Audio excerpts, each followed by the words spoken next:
In Schlussverkauf. Ein Mann tingelt de Laden ob der Söck noch ein Stückchen Stoff.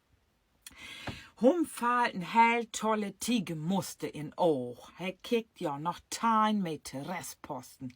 Hij nimmt den Stoff, geht am betalen und löpt hij blieb mit der Stoff bauen und den Abend nach Hus. In Hus ankommen, schnitt sich der 1 Meter für weg und naht so ein wunderbar Bordbüchs. Nächste Tag, hij nimmt sie neer Bordbüchs, geht in nächst Schwimmbad, trägt sie mooi neer Bordbüchs an und stolzert an Beckenrand und der Eheswichte und Frauen kicken nau.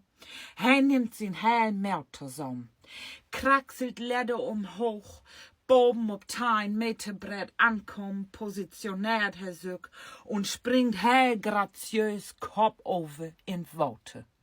Ob Pat na unten in Worte verlöst er sin Bordbüchs. Hij mag nix, schwemmt an Beckenrand, drückt sich tot Worte ut und löpt noch mal heel graziös an Beckenrand und denkt, er präsentiert sin mooi neer Bordbüchs. Und der Frau lügt gaffen an und hij heel von sich ingenommen. Ich hab in Hus noch 9 Meter.